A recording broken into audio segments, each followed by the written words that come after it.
Value Investing FM, episodio 157.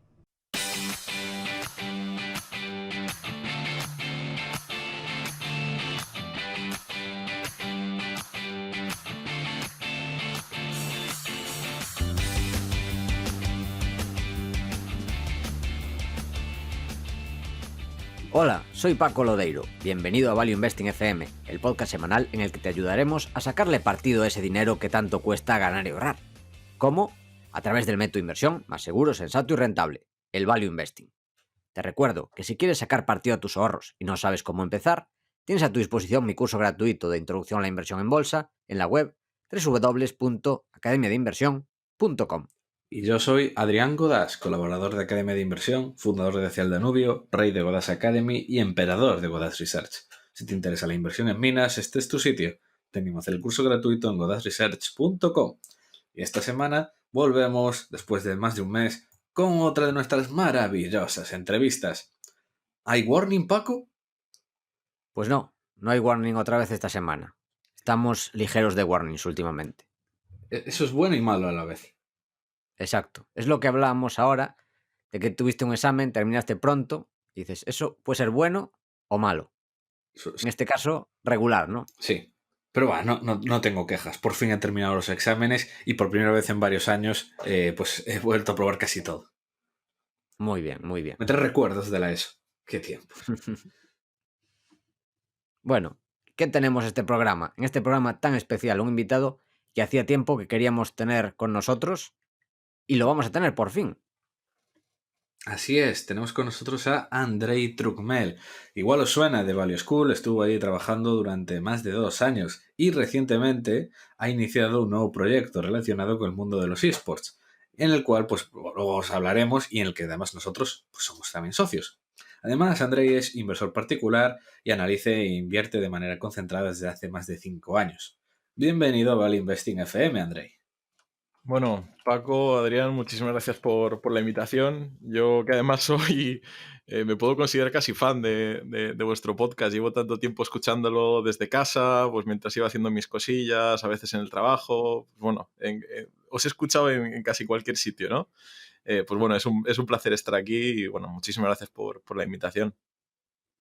Bueno, Andrei, pues como eres fan, ya sabes la estructura y por dónde vamos a empezar. No te vamos a sorprender si te preguntamos sobre tu pasado, sobre tus inicios. ¿Por qué empezaste a invertir? ¿Qué te llamó del mundo de la bolsa? Bueno, a mí desde bastante pequeño siempre me había llamado la atención, pues eso, el tema de los números, la economía, pero yo creo que hasta los 16 más o menos, que no empezaron a venirme ya a la mente ideas de emprender, pues no empecé a mirar más de cerca la economía y las finanzas, además que coincidía que justo en bachillerato estaba dando las primeras asignaturas de esto y pues bueno, me llamaba la atención, pero esa fue un poco como el primer acercamiento, fue a través del emprendimiento. De primeras, pues ahí con 16 años, eché un vistazo a lo que era la inversión, la bolsa, las finanzas, y me pareció que se alejaba demasiado de eso, ¿no? Entonces lo dejé ahí un poco aparcado.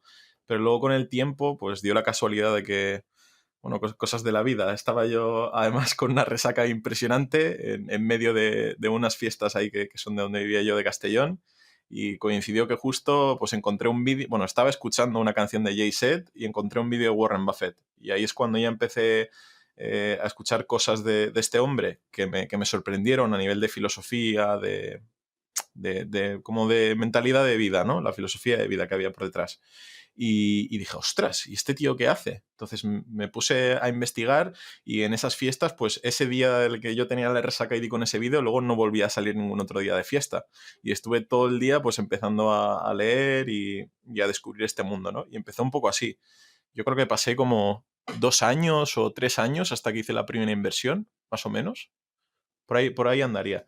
Y estuve pues formándome a base de leer, de ver muchas conferencias y de empezar a trastear yo ya un poco con el conocimiento que tenía de la carrera para empezar a hacer mis primeros modelos y empezar a analizar. Yo creo que hasta que no acabé la carrera no hice la primera inversión, por así decirlo. ¿Y cuál fue esa primera inversión, si se puede saber? Sí, claro. La primera, si no me equivoco, fue QSR, Restaurant Brands International, que es la empresa de que tiene, bueno, la propiedad Bill Ackman, sobre... ¿no?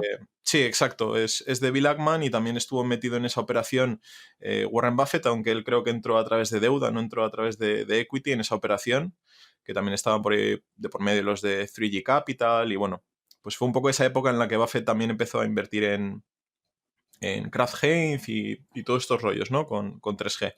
Y me llamó bastante la atención porque, bueno, pues no sé, entendía bastante bien el producto ya que se dedicaban y me parecía que eh, había una ineficiencia de mercado por el IPO, ¿no? Porque la empresa creo que había estado cotizando antes como Burger King, la hicieron privada y ahí la estaban vendiendo ya pues eso, los banqueros, ¿no? Estaban volviendo a hacerla pública y yo pues le eché así un poco por encima un vistazo, empecé a hacer los números y al final eso acabó siendo mi TFG.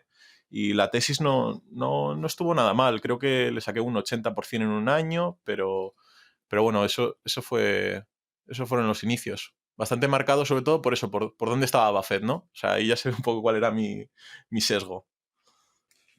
Y bueno, además de eso, o sea, es un tipo de empresa que bueno, está muy ligado a cómo era mi mentalidad por aquel entonces, ¿no? O sea, ese tipo de empresa ahora mismo no la tendría en cartera. Además, con ese modelo de franquiciados, que quizás yo al principio no entendía tanto el riesgo que había por detrás. Y, y bueno, con el tiempo, pues ya eso, pues deshice la posición y bueno, supongo que ahora más adelante hablaremos un poco también de eso, ¿no? De cómo ha ido evolucionando mi filosofía, pero, pero al principio era eso, algo muy, muy basado en el value investing más hardcore y intentando ir a los negocios pues, más tradicionales, que más podía entender yo también y de los que más información había disponible. Ahora, claro, has pasado del hardcore, ahora te has vuelto un hippie que come magdalenas Eso es, veganas en Silicon Valley. eso es, Growth Investor, Wall Qué Street bien. Bets, ¿Y, representando. ¿Y cuál dirías que es la lección más importante que has aprendido durante tu carrera como inversor? Eh, ¿Que hay que a comer ver, magdalenas veganas, tal vez? aparte de las magdalenas veganas, es complicado, ¿no? Porque son ya años y al final, pues a mí siempre me gusta aprender y soy bastante autocrítico con las cosas que he ido haciendo, pero seguramente lo que más he aprendido ha sido vamos, recientemente creo yo, hace un año más o menos, cuando me puse ya a replantearme todo lo que había hecho en los 4 años pasados, que por aquel entonces pues llevaba unos 4 años invirtiendo y ahí empecé a ver pues por qué había invertido en las empresas en las que había invertido y llegué a la conclusión de que dentro de eso que decimos siempre, de ser contrarian, de ser escépticos, pues al final yo me había encasillado demasiado en un estilo, ¿no? Y era un poco como... Es normal porque, ya os digo, estuve aprendiendo 2, 3 años pues leyéndome los clásicos y mirando solo ese tipo de inversión. Entonces todo lo demás no es que me pareciese, pues eso, como que fuese magia, ¿no? O que fuesen cosas que no tiene sentido, pero es que ni siquiera las miraba. Entonces solo estaba mirando cosas y modelos de negocio mucho más tradicionales de la cuenta. Y luego poco a poco fue pasando el tiempo y como al final, pues uno mismo por lo que hace, por las cosas que te gusta investigar, acabas llegando a cosas que se parecen cada vez más a ti, a cuál es tu visión, a cuál es tu personalidad, pues fui cambiando esas ideas, ¿no? Y ya digo, hace un año es cuando ahí di un poco el chip y dije, ostras, la lección más importante que he aprendido es que no te tienes que encasillar en un estilo y que esto es algo muy vivo, igual que todas las dinámicas que hay alrededor de la vida, todo va de adaptación y de aprender. Y yo quizás pues ahí pequé bastante durante mucho tiempo de ser bastante, pues no sé si eh, conformista, pero más que nada pues no investigaba nuevas ideas, ¿no? O sea, o sí nuevas ideas, pero siempre con el mismo marco de pensamiento. Y creo que el marco de pensamiento también es algo que tiene que evolucionar con el tiempo. Una pregunta que ya has adivinado, que es cómo ha evolucionado tu estilo de inversión, cómo era y cómo es ahora. Vale, claro, es que esto es lo complicado, porque es que cada vez me cuesta más definirlo, porque al final es yo. O sea, es eso. Al principio, pues bueno, dependía mucho de eso, de las ideas de otros y de lo que había funcionado en el pasado, y me guiaba mucho, mucho por eso, ¿no? Pero con el tiempo, pues al final he hecho que el estilo de inversión sea cada vez mío, cada vez más mío, perdón. Eh, lo que sí que me ha definido siempre, creo, al cabo de estos años, es que siempre he invertido de manera muy concentrada. Pues bueno, ha habido momentos en los que sí que he tenido más de 10 empresas en cartera, pero ha sido siempre con exposición muy pequeña en las últimas posiciones y al final estaba todo concentrado en muy pocas empresas. Pero no sé, de manera efectiva, pues he llegado a tener a veces una sola acción o dos o tres, e incluso cuando tenía más de 10 o 15, pues igual estaba realmente concentrado en 4, 5 o 6, más o menos. Entonces siempre ha sido un estilo de inversión muy concentrado. Es cierto que esto también es algo que me ha causado cometer errores, pero a la vez creo que ha sido la manera en la que más he podido aprender. Porque cuando tú te intentas poner un límite de en cuántas ideas quieres invertir y te ciñes mucho a eso, a intentar no hacer el diversification, ¿no? De diluir tus mejores ideas, pues te exige mucho a la hora de acertar, de dar con la tecla correcta y de intentar sobre todo no cometer errores. Entonces, con el tiempo sí que he ido manteniendo siempre ese estilo de muy concentrado, pero al principio sí que he de decir que, pues, echando la vista atrás, ¿no? En retrospectiva, pues la verdad que estaba cometiendo a veces auténticas barbaridades y corriendo muchos riesgos con esa concentración, sobre todo al principio, en mis primeros años. Pero luego, pues bueno, poco a poco con el tiempo, la concentración he ido manejándola cada vez mejor, ¿no? Y por el tipo de empresas que he tenido en cartera, pues ya digo, he tenido de todo, sector autos, eh, toda la cadena de valor de oil creo que la he tenido, de gas Pero, natural, he tenido algo de disculpa un todo casi. momento. Sí. ¿Me estás diciendo que tuviste financieras gratis? Sí, tuve financieras gratis durante más de un año y acabó mal. Una financiera francesa, que igual os suena. Acabé vendiendo y no salió muy bien, ¿no? Bueno, es Renault, ¿no? Que ahora estaban con la Renaulution. Pero, pero bueno, esa no me salió muy bien, pero también tuve algunas de estas de automoción que sí que me salieron mejor, como que eran más autoparts, Magna International, por ejemplo, lingotes y alguna más que también tuve. Y no sé, en general eran muchas o industriales o de servicios y alguna cosa tipo como la cadena de valor del crudo que sí que estuve invertido durante un tiempo. Y luego, pues yo diría que a partir de... Nunca he invertido en financieras, ¿eh? Eso que conste, aparte de las financieras gratis.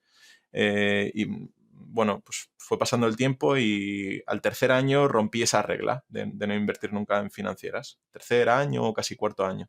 Y ahí invertí en Barford y entró alguna cosa que también tenía algo de relación y que se podía entender como negocio financiero.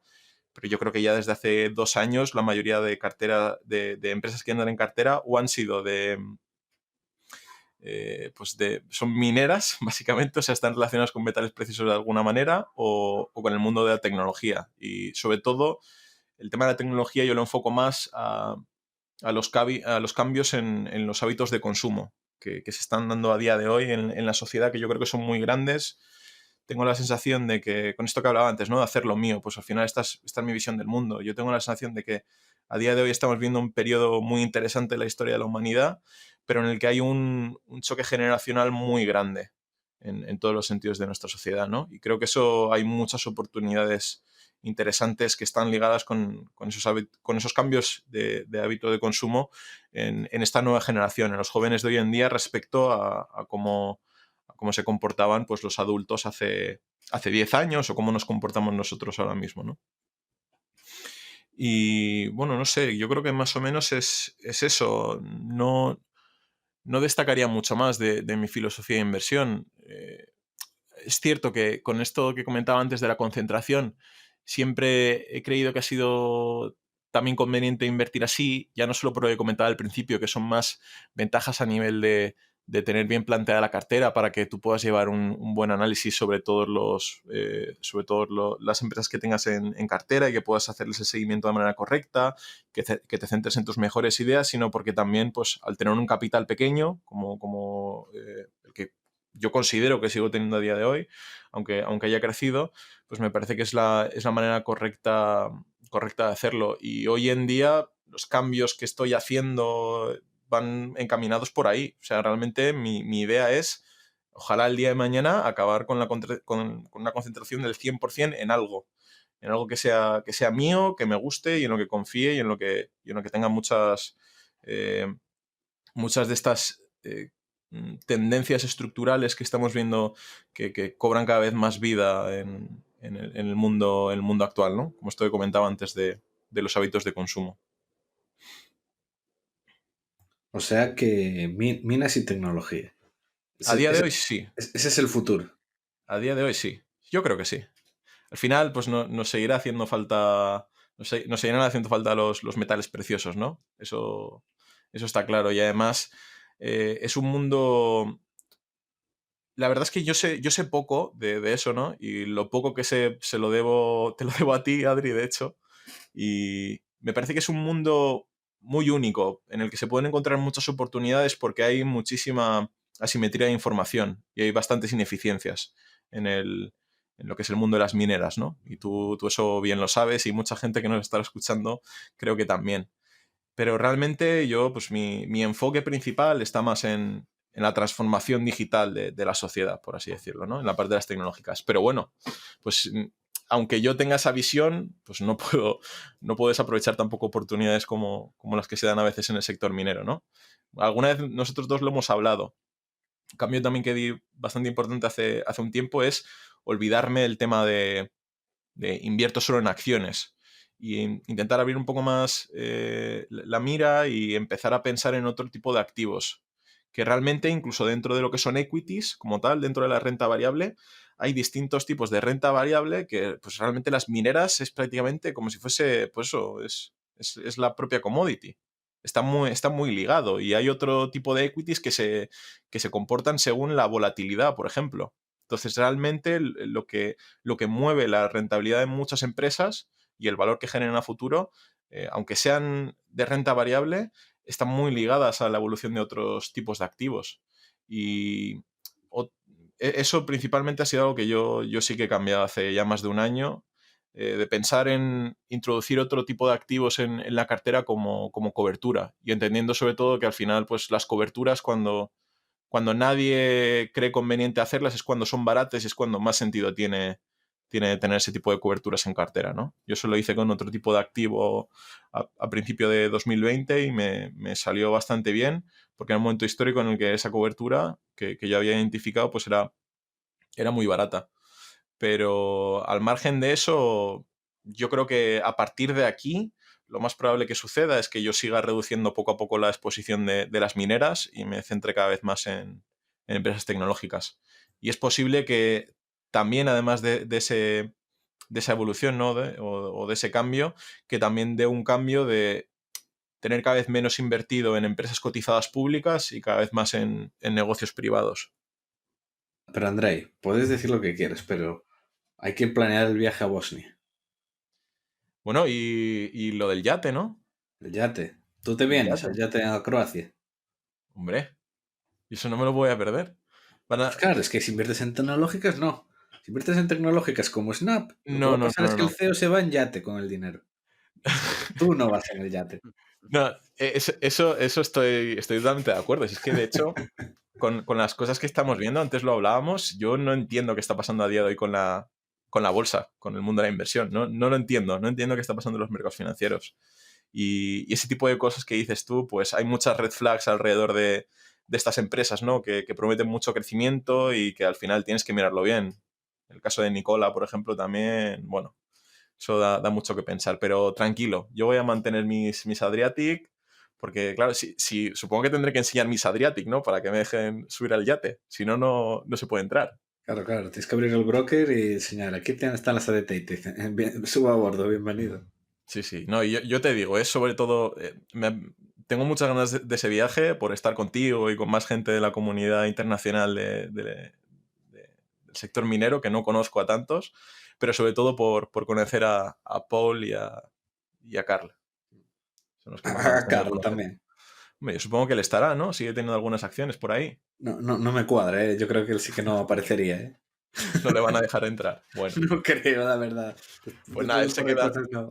él se queda en tierra y nosotros cuando zarpemos le hacemos así con la manita y ya está. Aunque sea el que está en la sala de máquinas. Bueno, está bien para la gente que no se esté enterando quiénes son Paul y Carl. Bueno, Perdón, empezamos a hablar de nuestras mierdas y se nos va la cabeza. Porque básicamente es el CEO de Adriatic y el CEO de Sunfire, que tuvieron que no se lleva muy allá, por así decirlo. El de Sunfire les intentó hacer bastantes jugarretas y la relación no está muy allá. Entonces hubo en su momento mucho meme. Hubo mucho meme con las coñas de Carl. Bueno, no está muy allá, es bastante suave, después de lo que puso Cronin Sí. por, por Twitter. Y lo tuvo que borrar, ¿eh? Lo borró un par de horas después. aprendiendo bosnio, ¿no? Sí, para insultar al CEO de Sunfire. En fin, Sí, interesante. continuamos con más temas y pasamos de la evolución, que ya dijiste cómo te estás centrando en cosas de hippies de Silicon Valley. ¿Cuáles dirías que son tus fondos e inversores de referencia?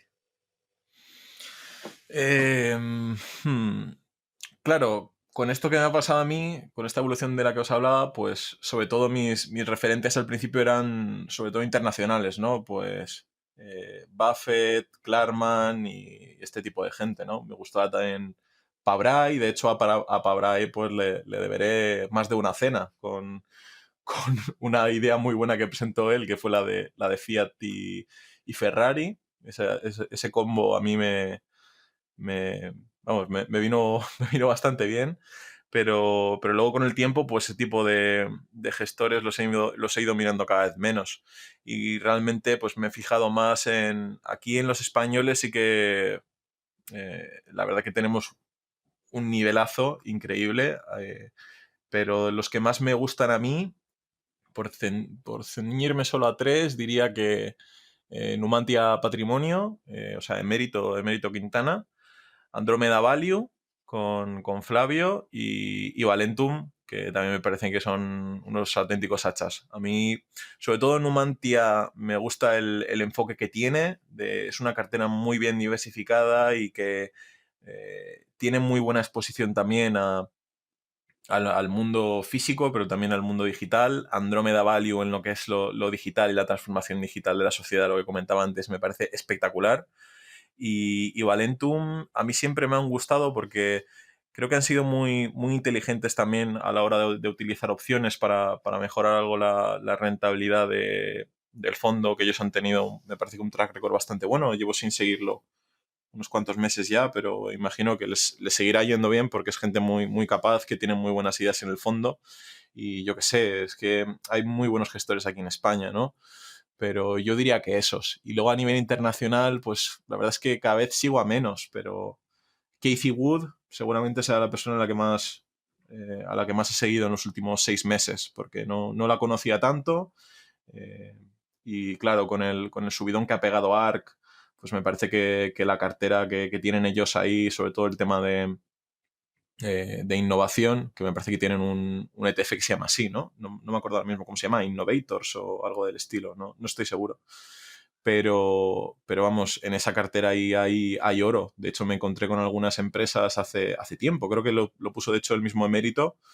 Eh, Puso un tuit en el que hacía una comparativa de qué empresas tenían en ARK y qué empresas tenía él en cartera, y las que coincidían, y yo creo que coincidían en 4 o 5. O sea que seguramente es el gestor internacional al que más se parece mi cartera ahora mismo, la cartera de Cathie Wood. Y yo os diría que eso, no... Bueno, Manger, por supuesto, me gusta mucho, pero más que gestor, pues yo no lo considero un gestor o un inversor, ¿no? Me parece más un pensador o un filósofo.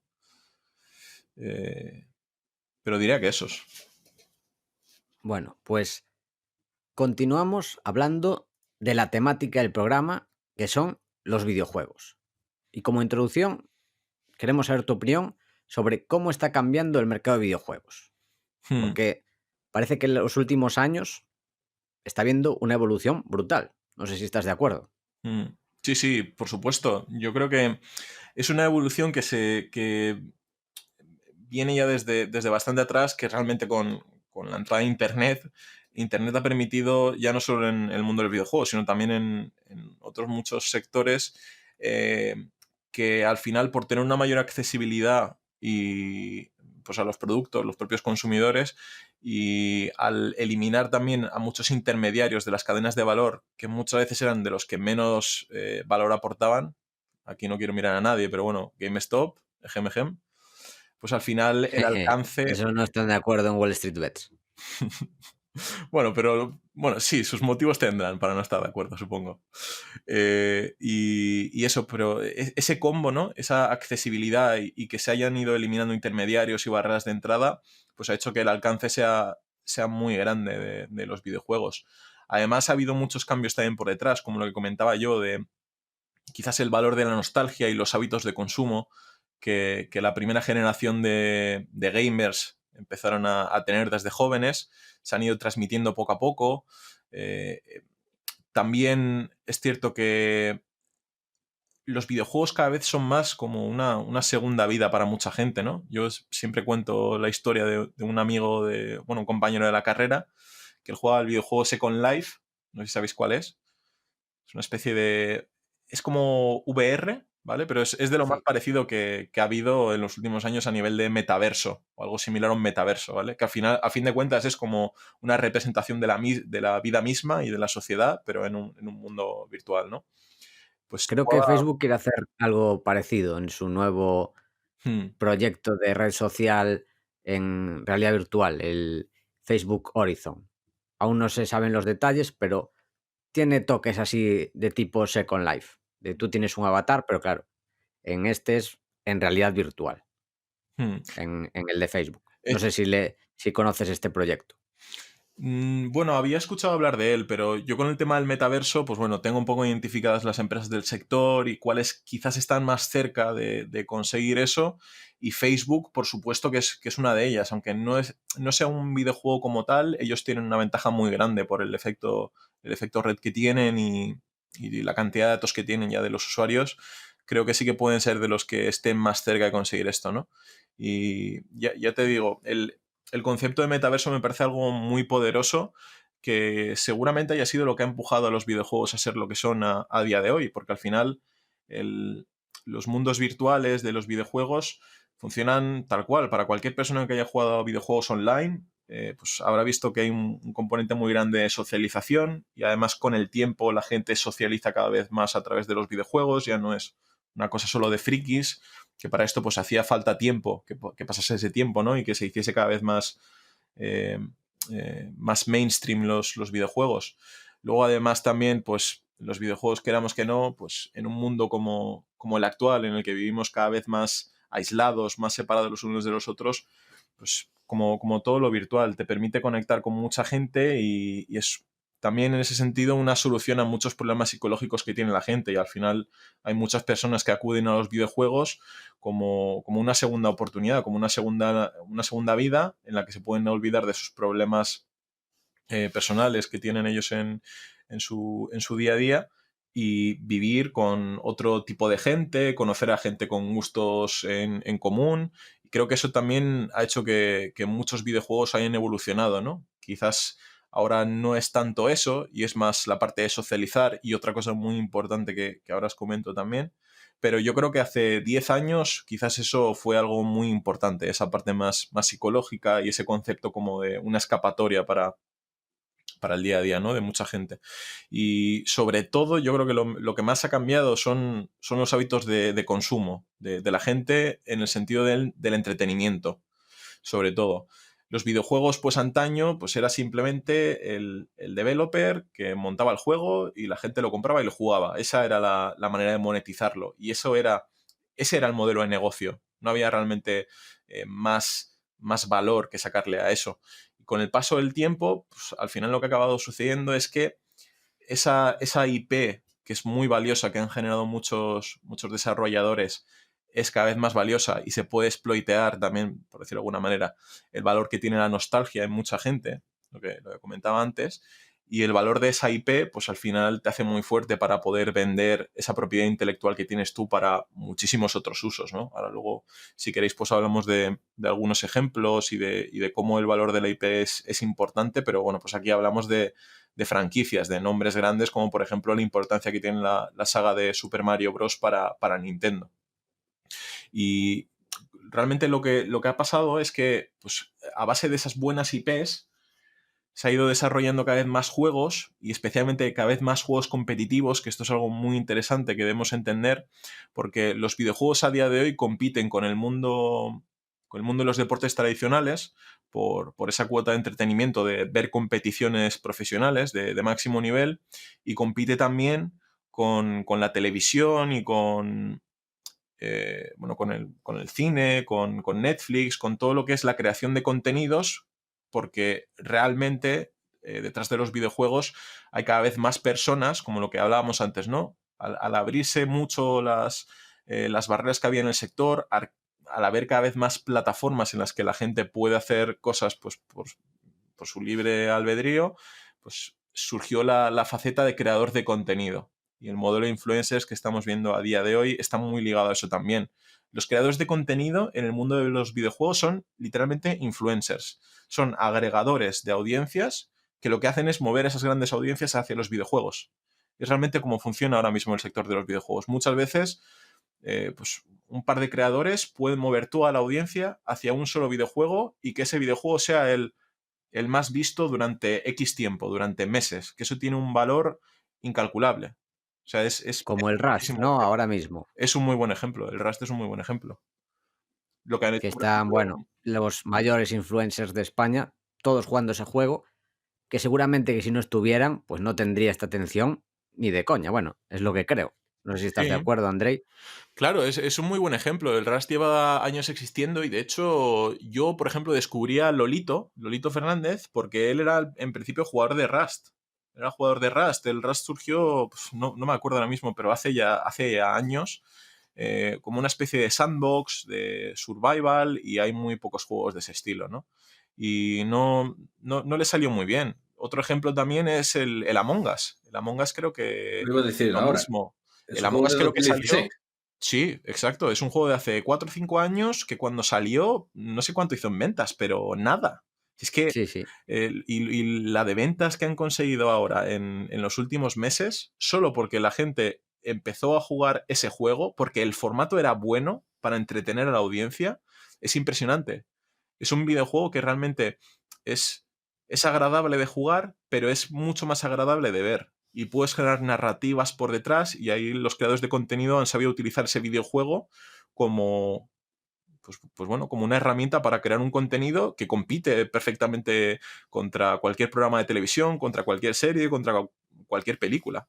Hay niños que prefieren verse los vídeos de Among Us de Willy Rex o de Ibai o de quien sea antes que ponerse a ver una película o una serie. Es impresionante, la verdad. O sea, eso es como creo yo que ha cambiado el mercado de los videojuegos, ¿no? A partir de aquí no sé qué va a pasar. Yo tengo bastante miedo, sobre todo por esto que comentábamos ahora, lo último, de cómo los creadores de contenido eh, afectan tanto al hábito de consumo de la gente joven, ¿no? Y marca tanto la tendencia. Porque al final el mercado de los videojuegos se está empezando a mover cada vez más por los creadores de contenido, aunque también por las competiciones profesionales de videojuegos, que también mueven audiencias muy grandes.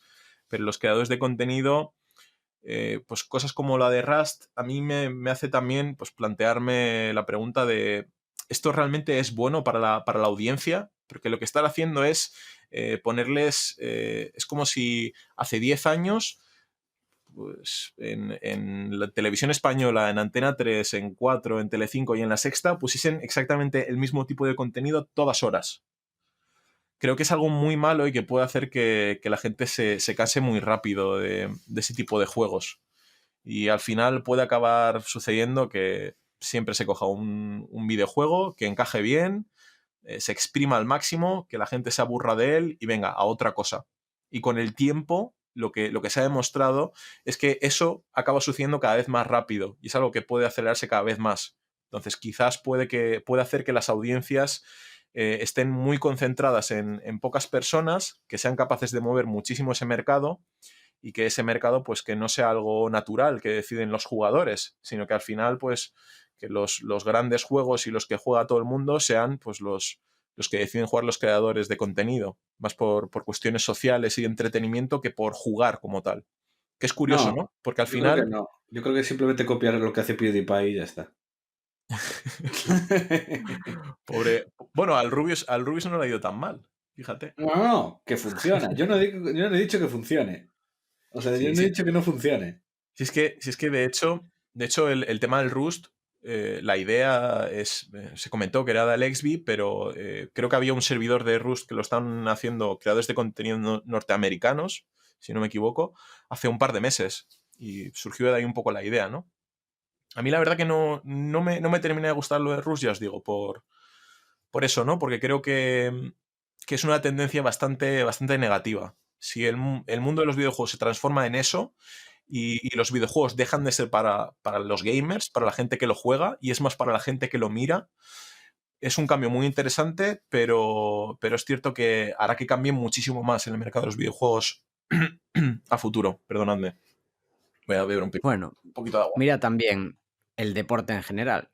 Mm, Antes, ¿cuánta gente veía el fútbol o cuánta gente veía el baloncesto y cuánta gente lo practicaba? Lo normal era el fútbol practicarlo, no verlo, hasta que se puso de moda verlo en la tele. Pues es lo mismo, al final es exactamente lo mismo, pero en vez de deporte tradicional, deporte electrónico. Gente mm. sentada viendo cómo otros practican ese deporte. Que hay mucha gente que ve el fútbol, ve el baloncesto, ve incluso el ciclismo, que eso sí que ya me cuesta más entenderlo, el ciclismo, pero hay muchísima gente lo ve. Una cosa es que no lo entienda yo, que puedo tener ese problema de no entenderlo, pero cada uno disfruta lo que quiere, pero mucha gente no entiende por qué la gente ve videojuegos mientras que ve fútbol, baloncesto, etcétera. Si al final es lo mismo, ¿no? Sí, o sea, yo lo veo exactamente igual. Yo creo que ahí el atractivo está en realmente ver a dos personas o dos equipos frente a frente que sabes que son top mundial a un nivel competitivo muy alto, pues en una competición deportiva de demostrar quién es mejor que el otro, ¿no? O sea, ese tipo de entretenimiento creo que siempre va a existir y es lo que está pasando en el mundo de los videojuegos con el sector de los esports.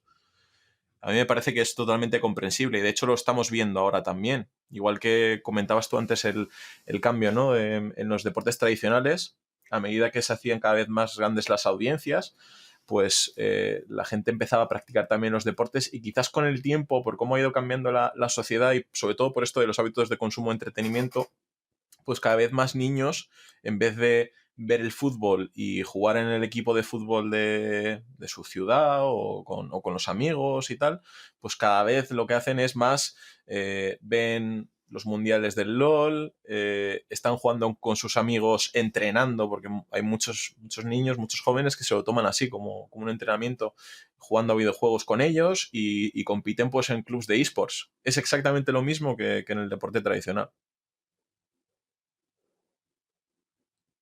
Ujú. Muy, muy, muy interesantes todas estas reflexiones. Y vamos a pasar así del plano general un poco a ideas más concretas.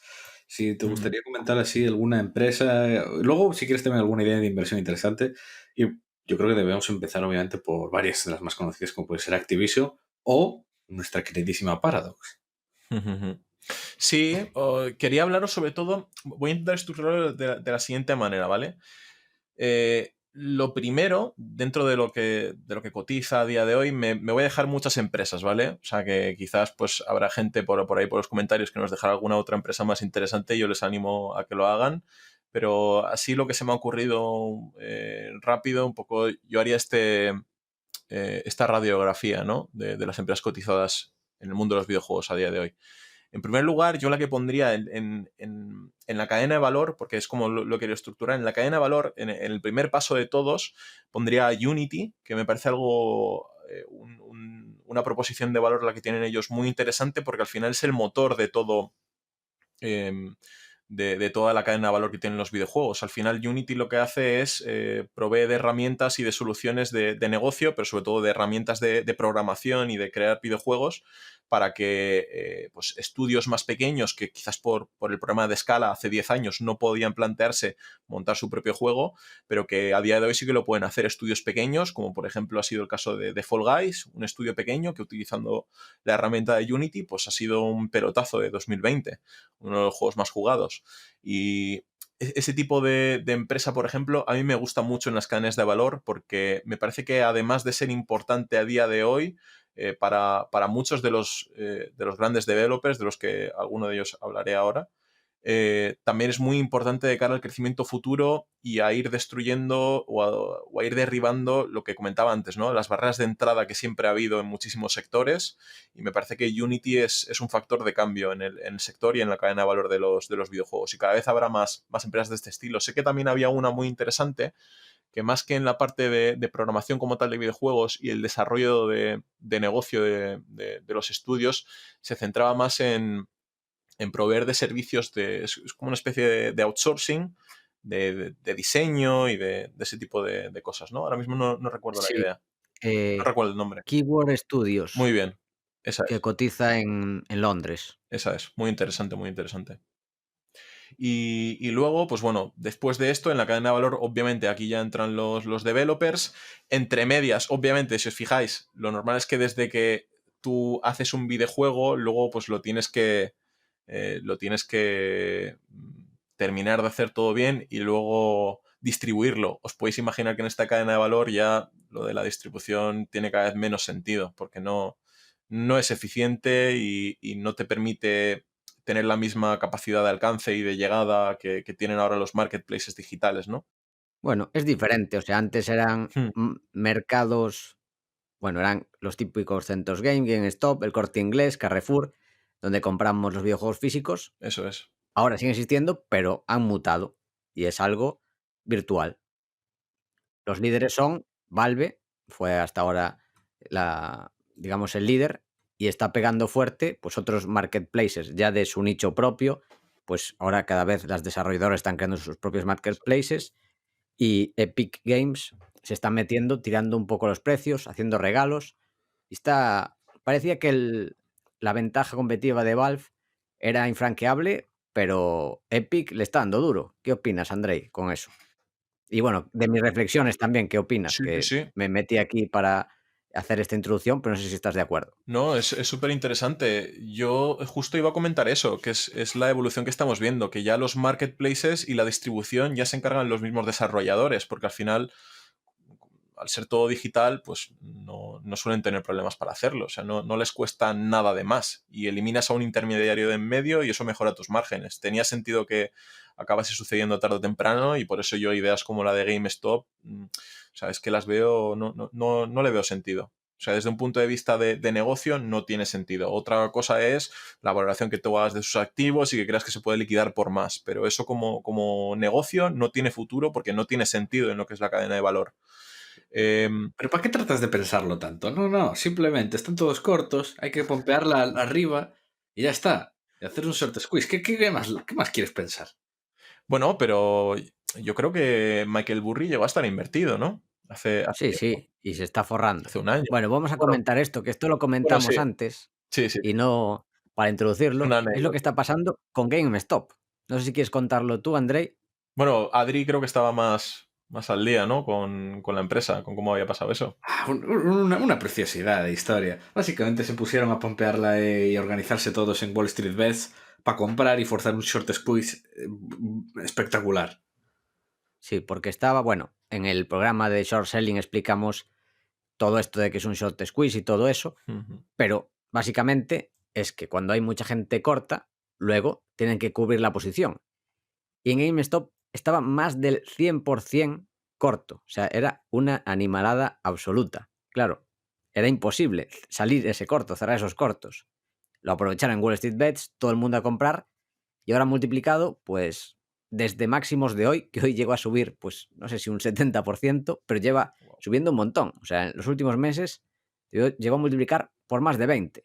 O sea, es una animalada absoluta lo que está pasando con GameStop, que es un modo de negocio, como dice Andrei, obsoleto, una empresa que estaba sufriendo, pero han aprovechado esta oportunidad y bueno, está siendo una locura absoluta.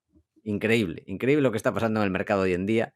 Está viendo cada cosa que, bueno, en fin. Y después de introducción podéis seguir hablando de GameStop. ¿Y qué opinas, Andrei? ¿Tendrá futuro? ¿Es el futuro? ¿Es el nuevo Valve GameStop? Bueno, a ver, Wall Street Bets piensa que sí. O bueno, no. Realmente yo creo que esto no se lo cree nadie, ¿no? Es que me parece una cosa, es lo que también lo hablamos antes del episodio. Yo no entiendo. Yo no entiendo de verdad lo que está pasando con los mercados financieros a día de hoy. Me parece que hay cosas tan absurdas como esta que a mí me hacen pensar que la gente se ha vuelto totalmente loca. Y muchísimos otros ejemplos, ¿no? Tema de Nicola, tema de, pues eso, lo típico de... Pasó con Zoom también, ahora ha pasado con Signal, que también hablamos de esto, tras las declaraciones de Elon Musk, que subió una empresa que no tiene nada que ver con Signal, la empresa de mensajería, la aplicación, las SPACs. Vivimos en un momento de muchísima euforia en el mercado, hay muchísimo FOMO, mm, todo el auge del growth. Es un periodo muy interesante, pero la verdad que no es nada fácil vivir en él. Y más aún si te haces esas preguntas sobre qué está pasando a tu alrededor, porque no tiene respuesta. Yo no lo entiendo. Yo no lo entiendo. Para mí, GameStop, ese tipo de negocios van a acabar desapareciendo. Y lo que están haciendo con esa acción es que me parece que eso no tendría ni que cotizar. Eso no tendría ya ni que estar operando ese negocio. De verdad que no lo entiendo. Seguirá habiendo gente que compre los juegos en físico y tiene sentido para cierto tipo de juegos, porque no nos tenemos que olvidar que dentro del sector de los videojuegos hay muchos objetos de coleccionismo también, que es algo muy interesante. Eh, y ese tipo de objetos, pues yo creo que son los que más sentido tiene que haya una especie de marketplace físico o algún distribuidor que sí que venda eso, o quizás incluso merchandising relacionado con los videojuegos, pero no como para vender el videojuego como tal. Eso por la propia naturaleza del producto y de cómo se consume, no tiene ningún sentido que pudiendo, pues eso, yo entro a Steam, que es propiedad de Valve, entro a Steam, escribo el juego que quiero, veo las ofertas que hay, lo compro, en 5 minutos se me instala y estoy jugándolo. No tiene sentido, no es una proposición de valor buena ni para el cliente ni para las empresas que tienen de verdad el poder en el sector, que son los desarrolladores muchas veces, ¿no? Y, y bueno, los casos que tú comentabas, Valve es un muy buen ejemplo, Epic Games, que es propiedad de Tencent, seguramente esos dos sean los marketplaces más grandes de videojuegos de desarrolladoras como tal. Hay otros muy grandes también, tipo Kingwin, G2A, que son pues, marketplaces que venden claves digitales de instalación de videojuegos, ¿no? Muchas veces te vienen con descuentos. Hay mucha cosa rara por ahí también, de que muchos de esos juegos son, o dice la gente que son robados o hackeados, pero funcionan relativamente bien. Y ese tipo de marketplaces yo sí que creo que tienen sentido y por cómo operan, pues sí que dan un buen servicio al cliente, que al final yo quiero pagar por un videojuego y empezar a jugarlo. No quiero tener que ir hasta la tienda y que me digan que no quedan existencias o que me tengo que esperar la semana que viene o que, ¿sabes? O muchas veces, a mí me ha pasado, por ejemplo, en el caso de una empresa de la que vamos a hablar ahora, de Activision, a mí me gustaba comprarme las versiones de coleccionista de las expansiones cuando salían, pero llegó un punto en el que la propia Activision dijo, vale, vamos a poner una compra digital para nuestras expansiones. Entonces, si tú compras la compra digital, la puedes hacer, pues yo qué sé, un mes antes incluso de cuando sale la expansión y literalmente el día que sale la expansión tú puedes jugarlo. De la otra manera, yo me acuerdo que esto me pasó en la expansión de Mist of Pandaria, para la gente que lo conozca, un saludo para los hueveros. Pues en esa expansión justo yo me quería comprar la digital y me llegaba 3 días después de la expansión, entonces tenía que empezar a jugar 3 días tarde de cuando salía ese contenido. Pues eso creo que no tiene ningún sentido. Y bueno, por continuar con esto que os estaba diciendo antes, ¿no? La radiografía. Tenemos luego pues, los desarrolladores. Hay muchos aquí, hay muchísimos estudios, muchísimos desarrolladores que podría meter y de los que podríamos hablar.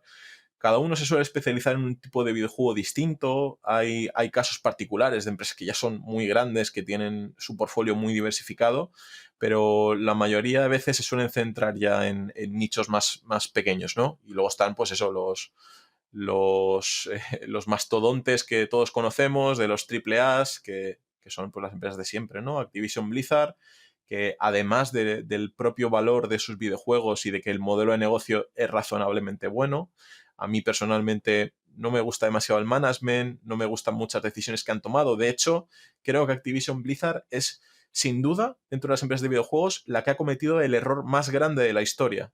el error que es más un error de omisión, podríamos decir, pero es el error más gordo, que más dinero les ha hecho no ganar, en este caso, no perderlo, pero no ganarlo. Y es que Activision, uno de los juegos que tenían ellos al principio, de los primeros, de Warcraft, que era una línea de RTS, de juegos de estrategia, en el Warcraft 3 empezaron a sacar mods para hacer mapas, para que los propios fans hiciesen mapas. Y ahí surgió Dota, que es el precursor de Dota, lo que conocemos como Dota 2, ¿no? De Valve, y también el germen y el precursor de League of Legends y de todo lo que es Riot Games, realmente.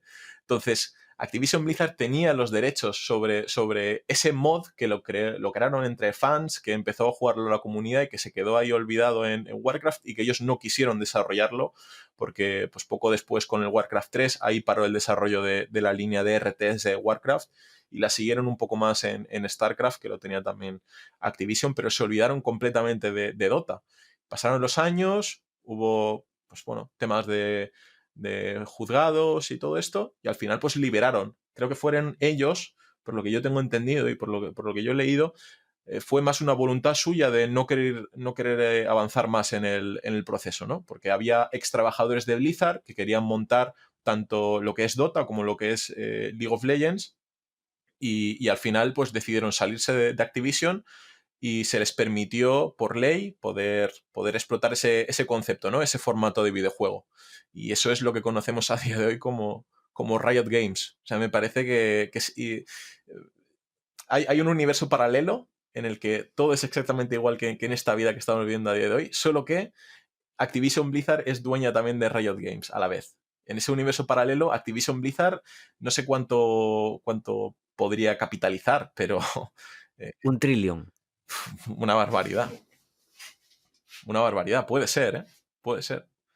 Y más aún con el valor que tendrían ya las dos juntas, porque Riot Games se hubiese quitado de encima muchísimos años de crecimiento. Aunque es cierto que quizás desde Activision Blizzard no hubiesen podido hacerlo como lo han hecho en Riot Games, ¿no? Pero bueno. Buf, Pues, sería horrible. No me quiero imaginar el Dota con lots de estos que tienen en el FIFA. Bueno, sería un cáncer. imagínate. Es que imagínate si llega a pasar eso, pues igual Activision hubiese comprado EA y ahí ya eso sería un despropósito total. Pero vamos, a lo que me venía a referir con esto, Tengo ¿no? El tema de... escalofríos. Sí. No, cada vez que hablamos de Activision y de EA es normal. Es normal.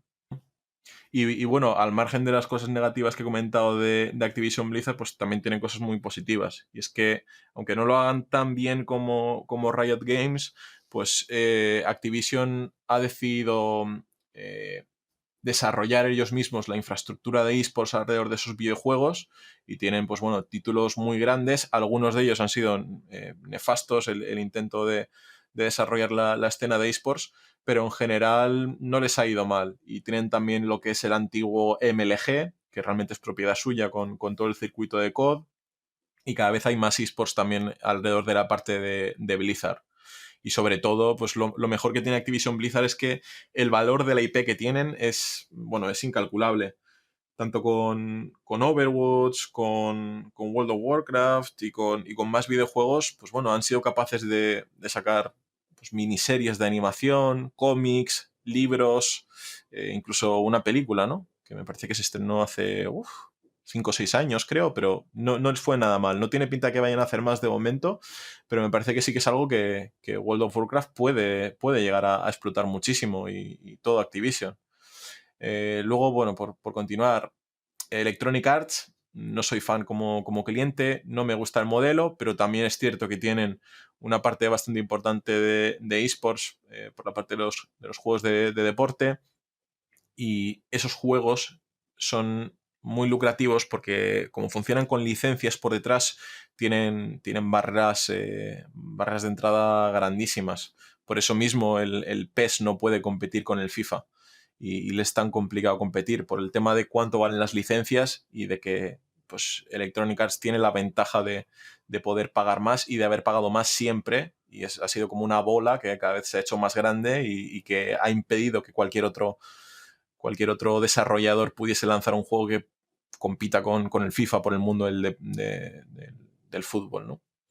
Otra empresa muy interesante, que muchos conoceréis, Ubisoft. Ubisoft además tiene ya otro tipo de juegos bastante más distintos a los de Activision Blizzard y de Electronic Arts. Electronic Arts tiene algunos que sí que son muy de storytelling, de juegos individuales, de campañas, y que sí que tienen también IP, aunque la IP no suele ser suya, sino que son licencias que se les conceden, pero Ubisoft también tiene unos cuantos de estos casos de licencias concedidas o de propiedad intelectual que han desarrollado ellos mismos. Todo el universo de sandbox de Assassin's Creed, pues me parece que es una cosa que tiene muchísimo mérito y que tiene mucho valor para Ubisoft.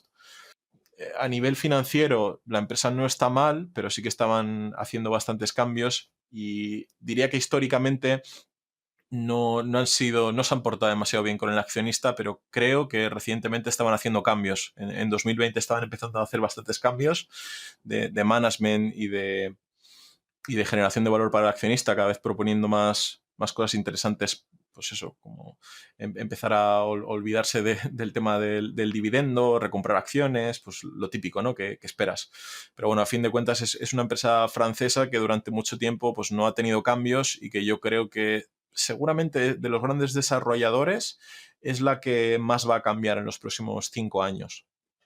Ojalá. Luego bueno, el gigante del sector, creo yo que es Tencent, realmente por la cartera que tiene de activos de videojuegos. Me parece que tienen de los mejores activos que hay en todo el sector. Riot Games, Grinding Gear, que es otro juego muy interesante, y bueno, Epic Games, otro que tal. O sea, ya solo el combo de League of Legends y Epic Games les confiere una exposición al mundo de los esports enorme, y además tanto en Epic como en Riot Games son las mismas desarrolladoras las encargadas de desarrollar todo el ecosistema de esports, y se llevan todo ese valor también para ellos. No dejan que entre nadie, además. Es una... En Activision tampoco lo suelen dejar mucho, pero en EA tampoco, pero en Tencent es que no dejan absolutamente nada en Riot Games. Está todo monopolizado por Riot Games, y está bien que sea así. Tienen algunos partners regionales, geográficos, que sí que les ayudan a desarrollar pues bueno, cosas que a ellos les es imposible por la cercanía que muchos de estos medios tienen. Pero vamos, que es una cosa a tener en cuenta. Tencent se está aprovechando muchísimo de tener no solo la exposición al modelo de negocio que tiene el videojuego como tal, y de las ventas que puede hacer ese videojuego, sino también de toda la exposición que tienen por mantener el control sobre la infraestructura de esports. Luego, además, pues bueno, Tencent, por el tipo de juegos que son, especialmente el League of Legends, tiene una IP muy valiosa. Y luego también es muy interesante por la parte de Epic Games, pues el valor añadido que tiene el hecho de que sea un marketplace, y también el formato del juego, que es un juego muy, muy social y muy de metaverso. Se parece bastante a eso del metaverso, ¿no? Y bueno, aparte, Tencent tiene también participación en Activision, creo que tiene participación en Ubisoft, tiene participación también en Paradox, que es una empresa muy interesante dentro de estos videojuegos que muchos conoceréis. Y creo que me dejo alguna más de videojuegos, pero en general la cartera de Tencent es la más completa. Si solo tuviese que comprar una empresa que tuviese exposición a los videojuegos, yo creo que esta es la más interesante y la que te confiere más exposición a todas estas ramas, ¿no? De hecho, creo que es la única que tiene exposición a prácticamente todo lo importante detrás de los videojuegos. Y el modelo de negocio que tienen ellos es muy, muy rentable, muy lucrativo, y realmente yo no veo tantos problemas de management como quizás en las otras empresas, ¿no? Aunque al final está todo un poco más oculto, porque lo tienes que comprar a través de Tencent, y comprar Tencent tiene sus pegas, pero a mí me parece que es una de las ideas más interesantes que hay en el sector, porque es una cosa que tú compras y ya está, no tienes que hacer nada más. Esa es la exposición de videojuegos que quieres tener, lo que tiene Tencent. Luego, aparte, pues bueno, Valve, Steam, que no cotiza, es una empresa que adolece mucho de cosas de las que también adolece Activision, EA y Ubisoft, cosas que Riot Games y Epic Games no han sufrido, y que en el crecimiento que han tenido estelar en los últimos años no se les ha visto, pero veremos qué sucede a partir de ahora, ¿no? El problema que tiene Valve es que durante mucho tiempo no han sido capaces de innovar. aun teniendo, por ejemplo, también dos juegos muy importantes en el mundo de los esports, como son el Counter-Strike y, y el Dota, pues han tomado muchas decisiones a la hora de desarrollar esos esports, que ha hecho que se polarice mucho, perdón, la competición de los esports, especialmente en el Dota, y no han sabido tratar bien los juegos y dedicarle los recursos necesarios a los juegos que necesitaban para poder desarrollarlos bien y hacer caso a lo que estaban pidiendo también los jugadores y la gente que competía. En el caso de Dota se han dirigido muchos más recursos de los que se debería, y seguramente el Counter-Strike se le haya dejado muy de lado. Y de hecho incluso en lo que es el Counter-Strike ellos no tienen control sobre la parte de esports, lo tiene otra empresa de la que ahora luego hablaremos un poco. Tienen una parte y obviamente tienen mucho poder, pero no son ellos mismos los que manejan realmente el ecosistema competitivo. Yo creo que estos problemas también que ha tenido Valve se deben ya no solo a pues eso, un poco la complacencia de tener durante tantos años esos juegos que no han cambiado prácticamente nada desde que los crearon, nada, que eso ya es preocupante. Yo creo que ha sido también porque, bueno, Gabe Newell es una persona un tanto particular, el CEO y fundador y máximo propietario, pero yo creo que el problema principal ha sido el tema del marketplace. Quizás han dedicado más recursos al marketplace y durante mucho tiempo les permitió revivir el Counter-Strike, pero yo creo que le tienen que dar un giro bastante grande para que en los próximos 10 años Valve siga en la posición en la que está. Como marketplace seguramente sí, pero el estado de sus juegos a mí sí que me preocupa bastante en ese sentido. Bueno, yo tengo que decir de Valve, con relación a Dota, que por fin, 10 años después, están cambiando un poco al modelo más acercado a League of Legends. Que League of Legends ahí lo ha hecho perfecto con ligas, digamos que tú puedes ser con League of Legends pues un jugador profesional sin ser una gran estrella. Puedes, digamos, hay mucha gente que puede vivir de League of Legends. En cambio, en el Dota insistieron mucho en tener el mayor premio del mundo año tras año. Uh-huh. Hay jugadores pocos que ganan millones y un gran número que no gana nada, que no puede vivir del Dota. En cambio, digamos que en el League of Legends hay como una pirámide. Hay una base de gente que pues se saca un extra, después otros que ya pueden empezar a vivir, otros que ya viven bien y otros que ganan muchísimo dinero, que es como debería ser, que es semejante a lo que pasa en el fútbol o en el baloncesto. Pero en el Dota no. En el Dota o ganas una pasta brutal o no puedes vivir de eso. Y creo que, por lo que parece, a ver si siguen por ese camino, están intentando corregirlo 10 años después. ¿Cuál es el problema de Valve? Lo que veo yo, que no escucha. No escucha a la comunidad en muchos casos. Sus juegos están muy bien, pero no entiendo por qué no son más como Tencent, que sí que se adapta a lo que pide la gente. Son como más cuadriculados. Y parece raro porque la estructura de la empresa es una empresa muy horizontal. Si estudias un poco Valve, y eso que es una empresa no cotizada, pero bueno, me gusta cómo hacen las cosas, tiene cosas muy buenas, pero otras cosas muy raras porque se nota que lo hacen mal y les cuesta dar el brazo a torcer. No lo entiendo muy bien. Sí, totalmente. La verdad que yo no lo entiendo. Yo creo que es sobre todo por la personalidad de Gabe Newell. Yo creo que eso es la única explicación obvia a esto, porque no se entiende sino cómo han ido evolucionando con el paso de los años, la verdad. Puede ser. Por mi parte, la teoría es que simplemente ganan tanto dinero para el equipo que son que se han adormilado en las nubes. Puede ser también. Y que al final Gabe Newell es eso. Tiene una turbo vaca lechera como es Steam, que aunque le coma parte del almuerzo, que se lo coma Epic, va a seguir ganando tanto dinero él solo. ¿Qué es eso? Yo creo que se han quedado dormidos por eso. Y bueno, por continuar con más empresas, pues bueno, voy a intentar acelerar un poco. CD Projekt, bueno, Adrián y yo teníamos una apuesta abierta. No sé exactamente cómo ha quedado eso al final, Adrián, luego lo revisamos. Sí. Estará ahí, ¿eh? Luego Déjame en mi luego lo lista. miramos, si quieres ver buscándolo. Pero vamos, CD Projekt a mí es un estudio que me gusta mucho. Tiene una facilidad, que es que tienen buena IP a base de las licencias que tenían concedidas para desarrollar The Witcher, y ahora están creando IP nueva con Cyberpunk, que es muy interesante el concepto y que todos esperamos que fuese un gran éxito, pero luego al final por problemas operativos a la hora de preparar esos videojuegos y sobre todo de hacerlo ya con los problemas de 2020, que yo creo que aunque no hubiese pasado esto del COVID, seguramente el juego no estaba preparado tampoco para salir, y ahí han cometido un error muy grande.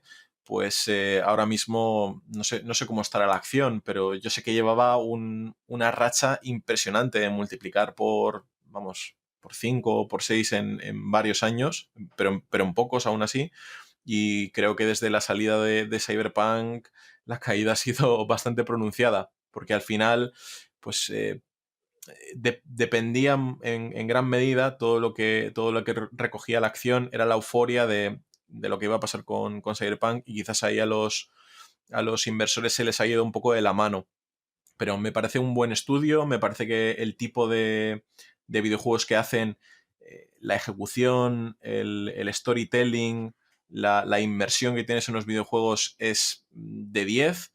Seguramente a nivel de creación de sandbox es top 3 del mundo, junto a Take-Two Interactive con toda la saga bueno, es Rockstar, con toda la saga de GTA, y junto a Assassin's Creed, igual ahí en ese tipo de sandbox con storytelling, CD Projekt está en el top, y puede que con los años acabe siendo el próximo Rockstar.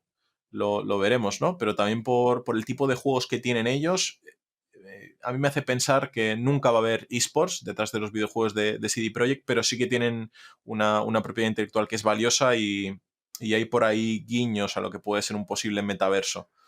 Y luego aparte, pues bueno, ya ideas un poco más específicas, ¿no? Sea Limited, que va muy de la mano con Tencent, que siempre han ido muy juntas, además de todo lo que tiene por detrás de servicios financieros, de marketplace, de sistemas de pago. Pues bueno, Sea Limited tiene una parte muy importante de videojuegos, que de hecho antaño era Garena, que estaba muy relacionado con los esports. Ellos eran los encargados de organizar los torneos de máxima competición de League of Legends y de algún otro juego más que ahora mismo no recuerdo, pero creo que también de Counter-Strike en el sudeste asiático. Y era algo bastante interesante porque era una región que siempre ha estado en crecimiento en el mundo de los esports, y que sigue creciendo a día de hoy, pero ya pues esos permisos al final se los ha quedado Tencent directamente. Pero pues bueno, han tenido colaboraciones, si no me equivoco, muchos de los juegos que lanza Tencent, que estaba echándole ahora un vistazo a los que más han pagado, a los que más precio han repartido los juegos competitivos. Pues Garena, Sea Limited mediante Garena es el distribuidor en gran parte del sudeste asiático de estos juegos también. Y luego aparte, Sea Limited tiene uno de los lanzamientos también con más éxito, que es Free Fire, que es un formato de Battle Royale. Bueno, Battle Royale se puede entender también como un metaverso, y se pueden hacer cosas de survival a partir de ello. Pero bueno, competía básicamente con el PUBG y con el Fortnite, aunque tiene unas barreras de entrada mucho más bajas por cómo es el juego, ¿no? Y les ha funcionado muy bien. En lo que es como eSport no se ha desarrollado tanto como los otros, pero ha sido un boom en la parte de móviles sobre todo. Pues ha sido, me parece que de este tipo de shooters, ¿no? De Battle Royale, creo que ha sido el más jugado en 2020, el que ha tenido más descargas. Entonces, bueno, ese me parece que ha sido un éxito bastante grande que han tenido ellos. Y Sea Limited, en ese sentido, yo creo que complementa bastante bien lo que es Tencent, aunque luego realmente la exposición la tienes a otras cosas, ¿no? Pero es algo interesante y que puede ir de la mano ahí. Y otra idea así un poco más rara dentro de todo esto, podríamos ver también alguna otra que ya son nichos específicos de juegos distintos que no tocan los grandes distribuidores, pero en el nicho de los juegos de estrategia, que antes hablamos de Warcraft, que se hizo un Reforged que no salió nada bien, Age of Empires, que es propiedad de Microsoft, saldrá pronto la nueva versión, pero es un estilo de juego que ha ido decayendo porque solo se puede jugar bien y de manera efectiva con ordenador, tienes que jugar con ratón y en pantalla grande. y tienes que hacer muchos clics y también te hace falta teclado para hacer muchos comandos, pues es un género que yo creo que siempre va a estar limitado al PC, al ordenador, y que por ello pues quizás no tiene mucho crecimiento, y por eso es lo que le permite también a Paradox tener como una especie de barrera de entrada para que los grandes competidores pues no estén interesados en entrar. El mercado es bastante más pequeño, es un mercado bastante más estable, con una audiencia bastante más madura que los otros juegos. No hay esports por detrás, pero el propio modelo que tienen ellos montado y cosas que han ido lanzando con el tiempo es un modelo que es pues bueno, sumamente rentable, porque al final funciona mucho con DLCs y con expansiones. Son expansiones que aportan mucho en términos de gameplay, aunque parezca que es poco contenido. Son, bueno, son como los dioses de los jugadores hardcore de RTS.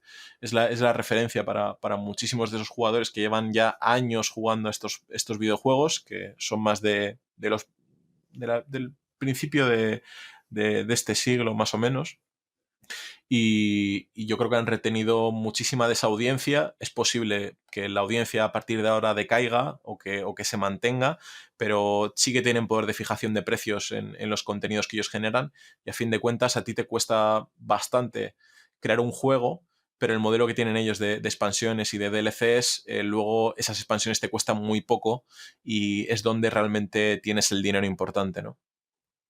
Y vamos, a mí Paradox es una empresa que me gusta mucho, el management es muy bueno, y bueno, para mí ha sido una pena porque en los últimos años he estado invertido, pero no he estado siempre invertido en ella, y me ha dado mucha pena que cuando no lo he estado, pues he visto revalorizaciones que han sido una pasada, pero también gracias a que están ellos en un periodo de crecimiento bastante grande ahora. Van a hacer cada vez más juegos también con componentes estratégicos, pero que no están tan ligados al RTS clásico, y que igual les permite captar la atención de nuevos jugadores. Y yo creo que Paradox, por el capital allocation que tienen y el management que tienen, yo espero que lo sigan haciendo bien y que sigan creciendo, y que sea a futuro la desarrolladora de referencia dentro de lo que son los RTS, ¿no? Luego hay otros géneros interesantes, por decir algo, el tema de las simulaciones es algo muy interesante, o el tema de los deportes más pequeños, o incluso el tema del básquet con 2K, eso también es algo muy interesante. Pero bueno, más o menos eso es como una radiografía entera de los tipos de desarrolladores más grandes que hay ahora mismo. Luego, dentro de la cadena de valor, hablaba primero de Unity, que permite crear los videojuegos, luego de las desarrolladoras que lo crean y que a la vez tienen también el marketplace para distribuirlo, pero luego es importante entender que además de la distribución del propio juego para jugarlo, también hay una distribución del contenido de los juegos para que la gente lo vea. Entonces aquí también hay exposición interesante a través de Amazon por tener Twitch dentro, que es tanto una exposición a los esports como a los contenidos. Luego Douyu y Huya, que ahora se anunció a finales del año pasado la fusión entre estas dos plataformas, que son básicamente el Twitch de China. Bueno, son dos Twitch que había en China, y que creo que estaba bajo investigación por tema obvio de posible monopolio, pero cualquiera de estas dos empresas a mí me parece que es una buena manera también de tener exposición, quizás de manera mucho más pura que Amazon, porque Amazon al final pues estás comprando muchas más cosas, y si no quieres exposición a las demás actividades de Amazon, que a mí me parecen que son buenas, y solo quieres a la distribución de contenido y de esports, pues Douyu y Huya es una opción muy interesante. Y luego, pues quizás también Google está un poco en una situación similar a la de Amazon, pero es más una cuestión de contenido de los videojuegos y no tanto de esports. Hay ciertas empresas que tienen acuerdos de confidencialidad, de exclusividad con YouTube para retransmitir por ahí sus competiciones de esports y no hacerlo a través de Twitch, pero sí que creo que YouTube está bastante atrás en lo que es el contenido de esports respecto a Twitch, pero está relativamente bien en contenido relacionado con videojuegos.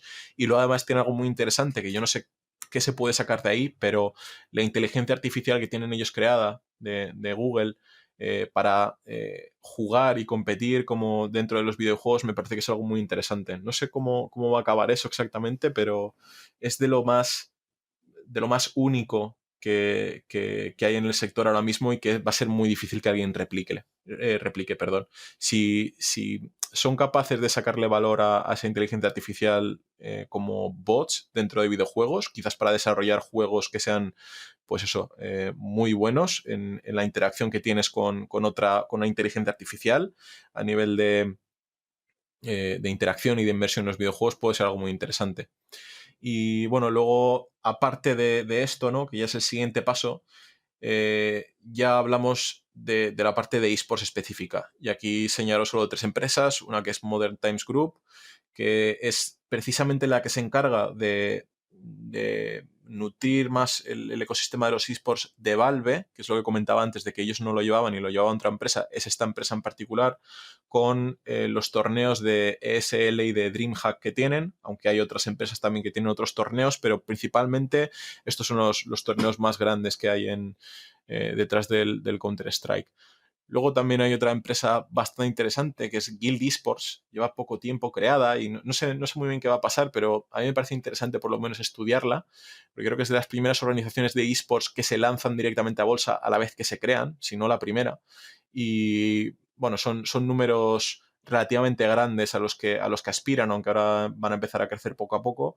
Y creo que se van a centrar mucho en videojuegos muy mainstream y ya tienen un presupuesto muy grande, pero tienen a gente muy importante dentro, que tiene el management me parece espectacular, el CEO que tienen ellos es espectacular, de verdad, y tienen a gente y a nombres grandes por detrás poniendo pasta, como por ejemplo David Beckham y muchos famosos que están invirtiendo en el mundo de los esports para desarrollarlos ya como alternativa al deporte tradicional. Y luego la otra empresa es Enthusiast Gaming, que tienen varias divisiones de esports y varios equipos en distintos juegos. Creo que tenían un equipo bastante bueno de Call of Duty y uno de Overwatch, que bueno, el Overwatch ya está de capa caída, ¿no? Pero ha tenido unos equipos que creo que han sido más dominantes durante bastante tiempo en el Counter-Strike, que es Luminosity Gaming. Y si no me equivoco, he dicho solo 3 empresas, pero me parece que Astralis, la squad de Counter-Strike, la danesa, creo que también cotiza. Ahora mismo no estoy seguro. Yo creo que no, ¿eh? Yo creo que es propiedad de los jugadores o algo así, me suena. Me suena muchísimo que Astralis o cotizaba o iba a cotizar. Pero bueno, sería otro ejemplo, ¿no? Que ese también ha sido una squad muy dominante en el videojuego. Pero bueno, Luminosity Gaming también ha estado en más juegos y es un activo bastante interesante. Esa, por ejemplo, pues quizás podríamos decir que es de las 20 divisiones de esports más valiosas del mundo, quizás, más o menos por ahí debe estar la cosa, y las otras que no cotizan directamente. Son muchas de ellas son privadas, bastantes son chinas y también hay bastantes norteamericanas, y creo que la más grande europea es G2, y yo tengo ganas de que alguna de estas salga a cotizar y creo que lo veremos en los próximos 5 o 10 años, segurísimo. Y bueno, básicamente eso, es un poco lo que quería hablar, ¿no? Es por lo menos el enfoque que tengo yo para entender el sector, pues eso, las herramientas para crear el videojuego, luego crear el videojuego y distribuirlo con los marketplaces digitales, distribuir el contenido y distribuir también las competiciones de esports o tener exposición directa a los equipos de esports. A mí me parece que esas son las ideas más interesantes o como me gusta enfocarla a mí en el mundo de los videojuegos. Y yo de estas que hay por aquí, ya digo, yo en cartera he tenido Tencent a través de Prosus, aunque un momento que tuve Tencent, aunque ya últimamente lo tengo a través de Prosus, Paradox, Sea Limited y luego de las demás no he llegado a tener nunca, ni siquiera de Activision, ni de EA, ni de Ubisoft. Esas son realmente las 3 que más me gustan. Bueno, pues acabo de mirar y tienes razón. Sí que cotiza, le lanzaron hace un año. Pues mira, pues Astralis me parece que es un club importante también y que eso se puede llegar a poner ahí también en esa última categoría de clubs de esports interesantes en los que tener exposición. No es una marca tan grande porque está mucho más centrada en el counter, pero me parece que por el enfoque que tienen ellos de competir, sí que es un muy buen club competitivo. Al margen de eso, pues ya dependerá cómo desarrollen ellos la parte de negocio, claro. Bueno, pues hablando de este tema, el tema de los esports, vamos a hablar de un club en el que somos accionistas los 3, que es Reload. ¿Qué es Reload Esports? ¿Cómo surgió? ¿Cuál será su futuro? ¿Cuándo saldrá bolsa? Desvélanos lo que puedas desvelar, Bueno, Andrei. a ver, sí, bueno, Reload Esports, bueno, ¿qué es? Vale, lo primero de todo. Reload Esports es una compañía de esports, pero también con un fuerte enfoque en la creación de contenidos. Estamos empezando, la creamos, bueno, el lanzamiento lo hicimos, si no me equivoco, en octubre, ¿no? En octubre empezamos a hacer el anuncio de 2020, en noviembre hicimos nuestro primer evento de presentación y desde diciembre pues ya tenemos a varios jugadores empezando a competir y ya casi a día de hoy oficialmente ya todos nuestros equipos están compitiendo. Tenemos una squad competitiva, por así decirlo, o nos centramos más bien en el World of Warcraft y ahí tenemos 3 equipos distintos, que cada uno compite en un formato distinto dentro de lo que es el World of Warcraft, ¿no? Entonces son equipos distintos y la idea que hay detrás de esto realmente, pues bueno, yo llevaba tiempo queriendo emprender, queriendo hacer también algo relacionado con los esports. Me costaba encontrar empresas que dentro del mundo de los esports que estuviesen cotizando y que tuviesen las cosas que a mí realmente me gustan y creo que también se puede llegar a aportar valor al sector. Aún no es tarde, aunque es cierto que muchos de los proyectos nuevos que han ido naciendo en los últimos años de esports se han agolpado todos ellos en los juegos más grandes y al final, pues eso, igual que en el mundo de la inversión, pues lo que hace es que reduce muchísimo la rentabilidad futura de los clubs que estén ahí compitiendo, ¿no? De las empresas que estén operando en esos nichos, bueno, no son nichos, en esa parte del sector, ¿no? En determinados juegos. La decisión de nosotros entrar en este juego, que es un poco lo que más le choca a mucha gente, y a mí me han preguntado también, oye, ¿eso cómo es posible que sea rentable? ¿O por qué tiene sentido invertir en un juego en el que no haya tanta competencia? Pues el sentido que tiene es si te crees capaz de poder aportar valor a los equipos competitivos, poniéndoles una infraestructura por detrás y poniéndoles organización para que ellos compitan y al final, pues bueno, competir y ganar pues va muy de la mano con las audiencias y el dinero que puedes obtener a través de esas audiencias, sobre todo vía sponsors, que es la fuente de ingresos más grande en este sector. Y luego aparte también, pues simplemente por una cuestión competitiva, de competitividad, perdón, pues al final lo que ha sucedido en estos otros juegos es que en el caso de muchos jugadores y del coste de mantener esos jugadores y la infraestructura que hay por detrás de estos clubs, pues muchos de ellos, pues bueno, han tenido una inflación tremenda, que es normal también por el crecimiento del sector de los esports, pero creo que sí que ha habido quizás, pues eso, un poco trazas, no de burbuja, pero sí de demasiada euforia en algunos videojuegos. Y eso ya para nosotros que llegamos en este momento del sector, pues me parece que no tiene sentido empezar a mirar esos juegos de partida, ¿no? Porque al final lo importante es lo que decía antes, es generar audiencia, generar valor de marca, generar following.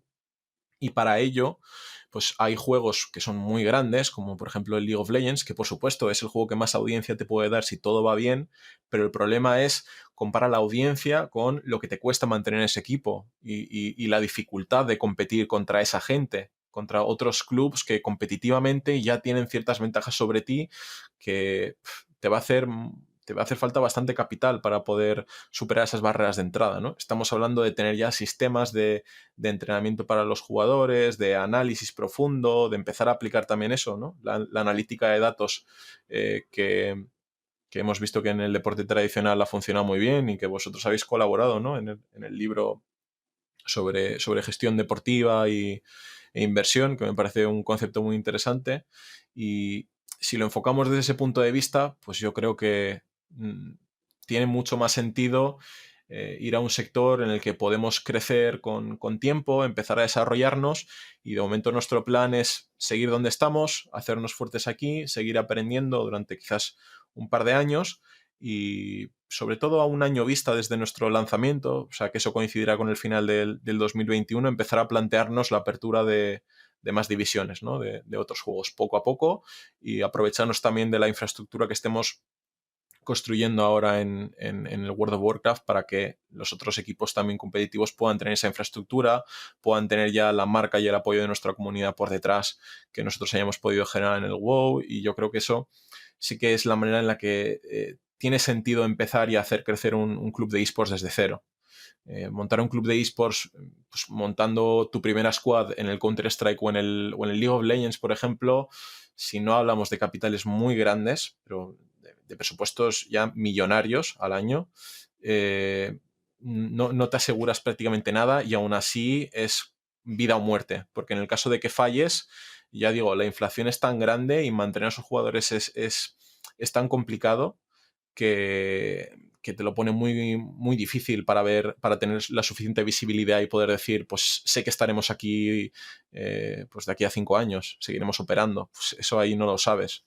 Yo creo que esta es la manera en la que tenía más sentido montar este proyecto y al final, pues, ya digo, la gente que hay por detrás de Reload, pues aquí somos 3, los demás son, bueno, otra persona que conocemos nosotros también, que es Lucía, otra persona que es mi antiguo jefe en Value School, que es Gonzalo Recarte, y un compañero suyo. Y luego son pues los propios jugadores, que de hecho el motivo también de montar un poco la squad en el WoW es porque yo había sido jugador de WoW durante bastante tiempo, conocía a muchos de los mejores jugadores que había en España y algunos también a nivel internacional, más en España. Entonces yo tenía el contacto con ellos y para mí ha sido muy importante también conocerlos previamente para saber el tipo de mentalidad que tienen y haberles conocido en estos últimos meses para ver que tienen un objetivo similar al nuestro y que tienen hambre de competir y de hacer crecer esto juntos. Y ellos también son socios, 4 de los jugadores, que uno es el fundador del grupo realmente, que es Reload, se llamaba Reload inicialmente la hermandad competitiva, y los otros 3 que llevan bastante tiempo ya dentro de la organización también, y que son oficiales y son las personas que se encargan de dirigir, por así decirlo, el proyecto deportivo, ¿no? Y yo creo que con ellos y con vosotros, y sobre todo teniendo en cuenta que tenemos todos nosotros pues talento o habilidad que puede ser valiosa para poder construir esto, pues bueno, la verdad que tengo muchísimas ganas. Es un proyecto que a mí me apasiona muchísimo y que me ha absorbido casi por completo en 2020 y en lo que llevamos de 2021 y supongo que durante bastante tiempo también, pero vamos, muy, muy ilusionados y bueno, es solo el principio. De momento lo que está por venir tiene muy buena pinta, pero por supuesto hay mucho trabajo que tenemos que hacer por detrás, ¿no? Totalmente. De hecho, que es una de tus principales posiciones en cartera, si no es tu principal posición, ¿no, Andrei? Sí, a día de hoy no es la principal, pero vamos, yo el compromiso que tengo tanto con el club, con los socios y mis planes de futuro es que seguramente esta acabe siendo esa empresa de la que hablaba yo antes, ¿no? En la que acabe invirtiendo el 100%. También es un poco, pues bueno, las ganas que yo tenía de tener algo propio y de poder construir algo propio, que no es fácil, pero bueno, ya el camino que estamos recorriendo ahora, los primeros pasos que hemos dado, ya me ha demostrado que tengo mucho que aprender y eso es algo que a mí siempre me gusta y me motiva.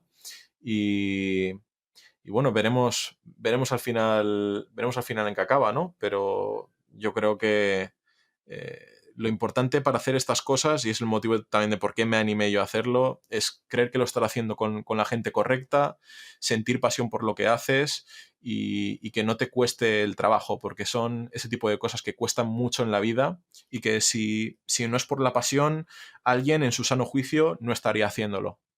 Porque de verdad que es muy... Es muy taxing, no me sale la palabra, ¿no? Es muy doloroso, por así decirlo. Cuesta bastante con el paso del tiempo. Ya no solo montar una empresa, sino montar una empresa en este sector en concreto. Me parece que es un desafío bastante, bastante curioso, ¿no? ¿Y cuándo saldremos a cotizar a bolsa? Bueno, eso es a ver, sinceramente, por tamaño, por lo que debería ser un tamaño razonable para salir a cotizar a bolsa, pues quizás estaríamos hablando de 10 años o algo menos de 10 años. Seguramente. Y no sé si aún así acabaríamos saliendo a bolsa, no lo sé. Pero vamos, ojalá tengamos que planteárnoslo algún día y que el problema sea ese, que tengamos que pensar en eso y tomar una decisión respecto a eso. Como que 10 años. La SPAC de Bill Ackman está esperando. O sea, Bueno, tiene que ser ya, en breve. nosotros somos SPAR. La R ahí La R es de Reload. No, a ver. Cuanto más lo pienso, veo cómo están los mercados. La verdad, yo no entiendo por qué no lo sacamos ya. A ver, Por poder se puede hacer, pero yo creo que no es algo realista. O sea, no es realista intentar acelerar demasiado la máquina, ¿no? Y en un proyecto ¿Qué más da? Nos que... van a pagar 20 veces ventas o lo que haga falta. Claro, a ver, si ese fuese el objetivo, si ese fuese, por ejemplo, mi objetivo, yo intentaría sacar la SPAC, ¿no? Creo que sí que es posible que con los cambios que estamos viendo en los mercados financieros y en la manera de financiar proyectos, pues quizás eso que decía yo de 10 años, en el caso de que nos vaya bien, sea posible hacerlo incluso en menos tiempo. Pero sí que creo que ese tipo de vehículos o de manera de financiar proyectos, quizás haya sectores en los que tenga sentido y se pueda hacer, pero en uno como el nuestro, como este de los esports, que es tan dinámico, tan cambiante, si das un paso en falso, te pilla a contrapié y los errores se pagan muy caros. Muy, muy, muy caros. Entonces, no tiene sentido amplificar el error cogiendo más capital del que te hace falta al principio. Tiene más sentido utilizar el capital de manera responsable, pagando a la gente lo que se merece también e intentando generar sobre todo valor para las personas que hay detrás de este sector, que es lo más importante del sector, y hacerlo de manera sostenible y con el largo plazo como objetivo principal, ¿no? Cosas... Seguro que van a salir clubs de esports así también, con SPACs. Estoy convencidísimo de que tarde o temprano va a pasar, pero me parece que los que salgan obviamente es porque ya son bastante grandes. Veo una locura lanzar un club de esports desde cero con una SPAC. Eso me parecería una auténtica locura. Y creo que en un sector como este no tiene sentido. Volviendo un poco al tema de la inversión, antes de llegar a la parte final, ¿quieres comentar algún error? Sí, o sea, errores particulares, ¿no? De empresas. Sí. Sí, si son Vale. originales, mejor. Eh, O sea, a ver, el mayor error sin duda ha sido Barford. O sea, creo que no sí. me voy a detener en explicarlo demasiado, pero ese fue el mayor error. Es que, a ver, es que no quiero que suene mal, pero como he invertido en tan pocas empresas, pues también he tenido pocos errores, ¿no? El caso de Barford sí que fue un error muy grande y ya no lo quiero centralizar tanto en la empresa, sino un poco en lo que viví también y en lo que aprendí de él. Fue un error que a mí me pilló, por suerte, desinvirtiendo una parte de la posición, pero antes pues bueno, de que estallase el posible fraude contable, yo estaba totalmente invertido en esta empresa.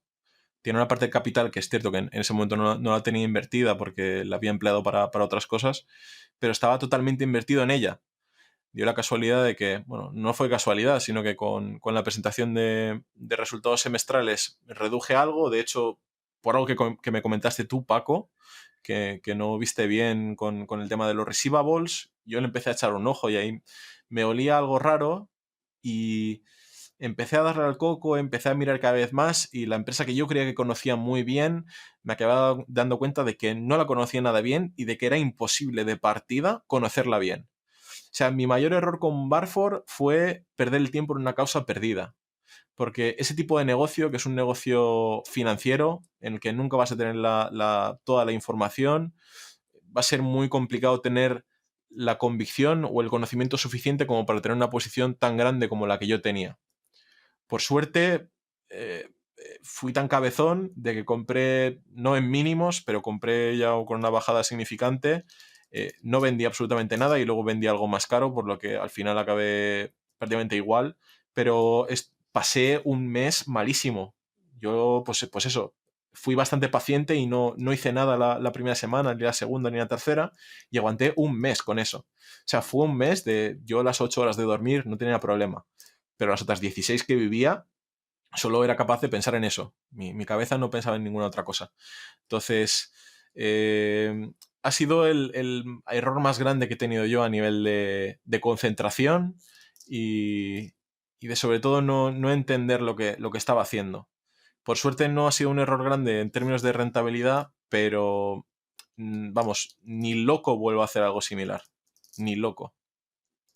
Relacionado con esto, los dos últimos vídeos que subí a Academia de Inversión, que no son de podcast, son tal cual. Uno es el análisis de mi error en Barford, que ahí explico mi razonamiento, lo que vi, lo que no me gustaba. Bueno, en general, explicado de principio a fin, mi error. Y por otro lado, otra cosa que comentas, que fue una colaboración con Value School, que es un tema de Bill Ackman, que te gusta mucho también, que es la métrica del Return Sí, on Investment Brain Damage, sí, o sí. sea, rentabilidad sobre el daño cerebral invertido. Y claro, tú puedes invertir en algo, pero que necesita estar constantemente. Y en este caso, Barford, pues es. Hay negocios que sí, que pueden estar muy bien, pero que te requieren, pues eso, un daño cerebral, que es lo que dice Bill Ackman, pero es un esfuerzo, un aguante, un seguimiento de la empresa. Por ejemplo, eh, Freddy y Fanny, pues si la quieres seguir, si los tienes en cartera o quieres seguir, es que las últimas semanas casi tienes que vivir para eso.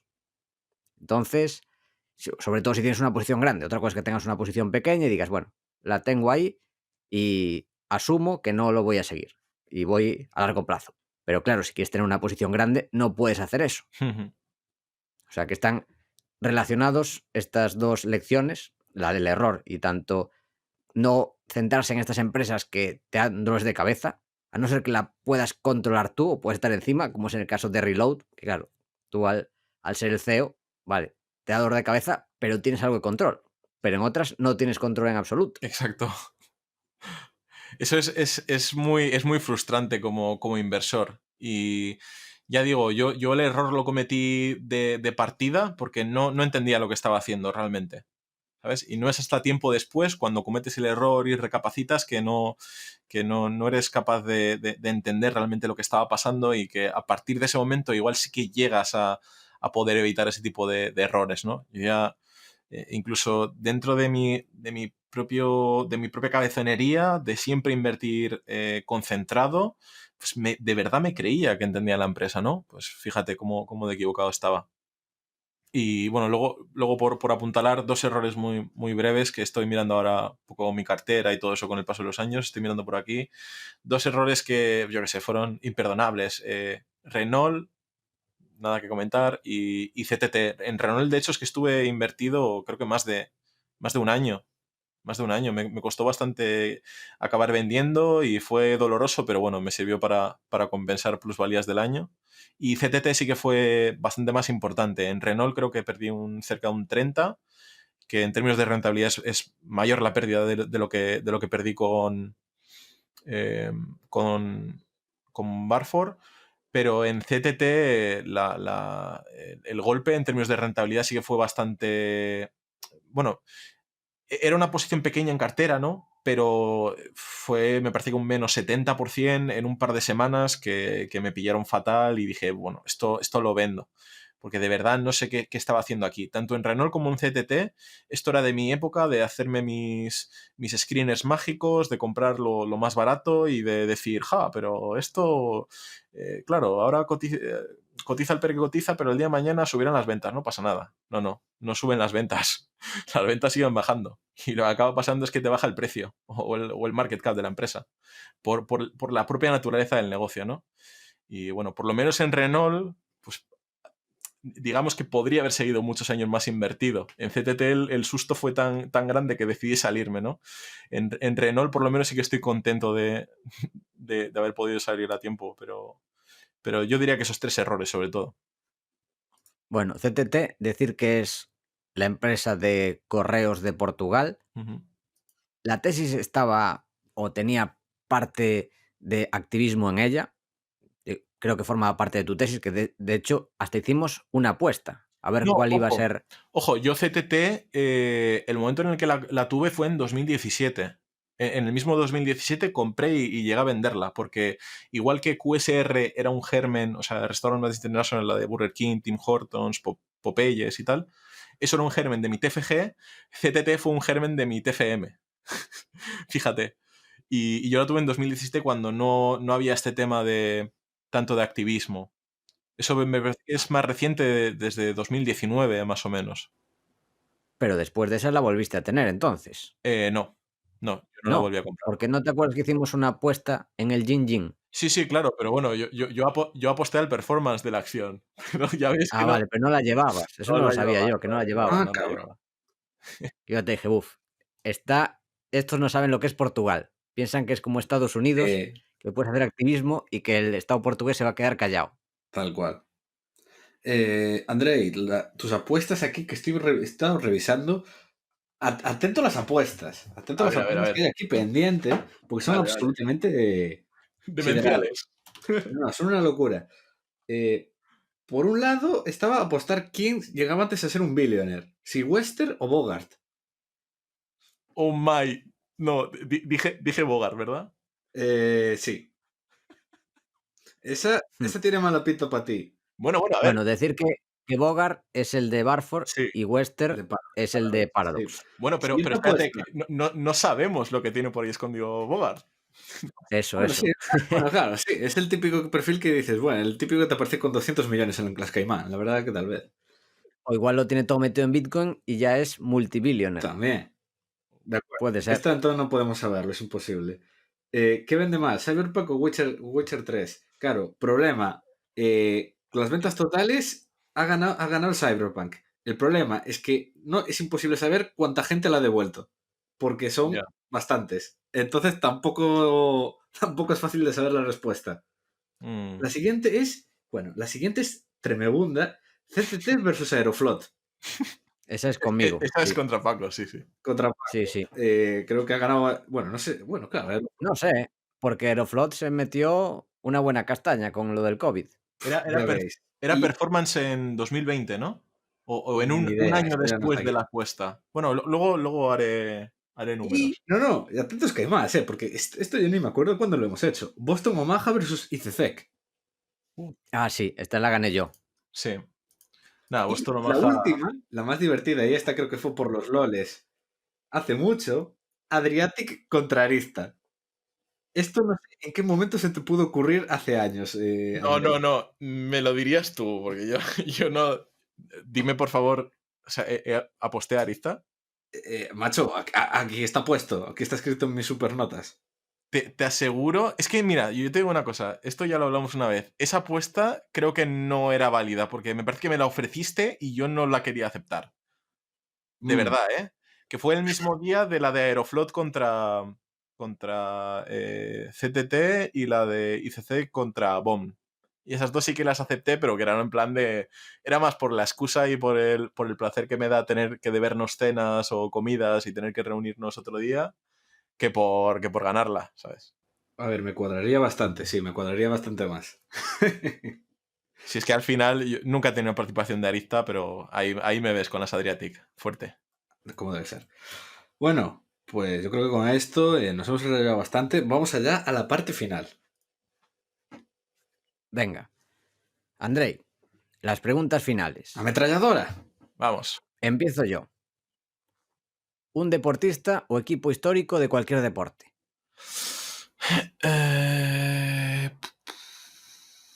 Los San Antonio Spurs de Popovich, toda la época de Popovich. Buenísima elección. Un artista. Kanye West. Un empresario. Chamaz Palija Pitilla. Filósofo o pensador. Charlie Munger o Marco Aurelio, pero bueno, Charlie Munger, que es más actual. Sí.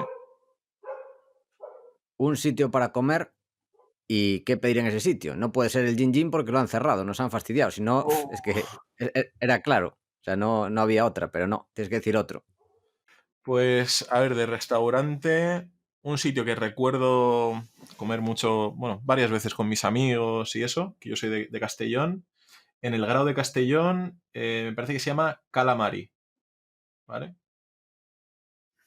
Calamari, tal cual. Está haciendo esquina ahí en el puerto, es un sitio de arroces y de pescadito y tal. Y ahí lo que siempre pedimos nosotros es paella. Pero vamos, que si no por ahí, por el puerto de Castellón, hay un par de sitios muy buenos de paella. Muy, muy buenos. Pero ahí Calamari 10. 10 de 10. Pues el siguiente sería una canción. Alguna de Kanye West. No sé si... Runaway. Runaway de Kanye West.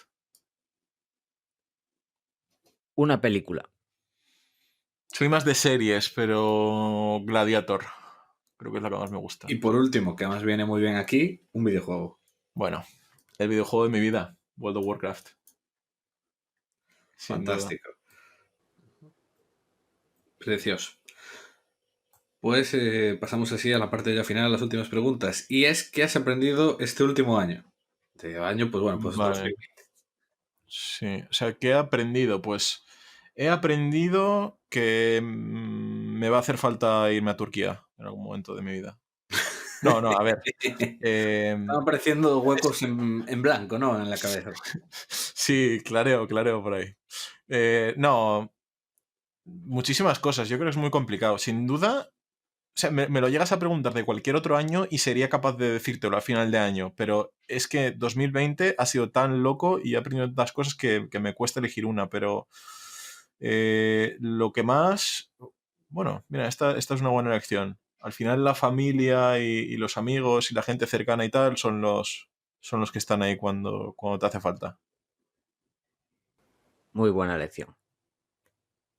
¿Qué estás intentando aprender en estos momentos?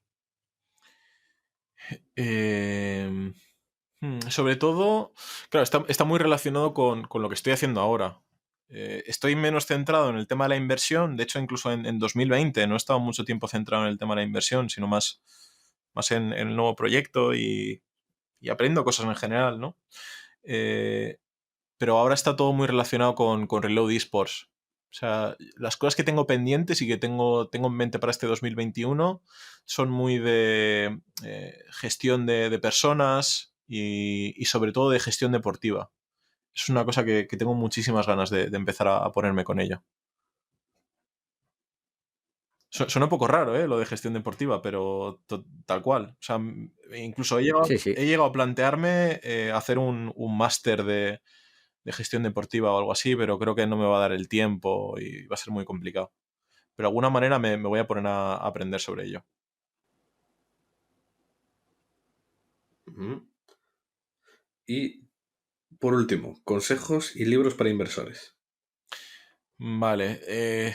El consejo principal. El consejo principal sería lo que comentaba yo antes de está bien que aprendas en base a otros, incluso está bien que copies durante muchísimo tiempo. Todos nosotros hemos copiado y de hecho copiando es como eres capaz de ponerte en la piel del otro si lo haces así, ¿eh? O sea, si copias indiscriminadamente y sin sentido no vale para nada. Pero copiar te permite aprender mucho de los demás. O sea, en todos los lados la gente lo que hace para aprender, hacer algo, es empezar copiando. Y está bien empezar copiando, pero no puedes intentar hacer las ideas de otro tuyas. Y con el paso del tiempo vas a tener que acabar haciendo que, pues eso, que esas ideas que tenías de esas otras personas las vas a tener que dejar de lado y cuanto más tardes, más duro va a ser. Incluso hay gente que nunca cambia eso y que al final acaba intentando ser alguien que no es.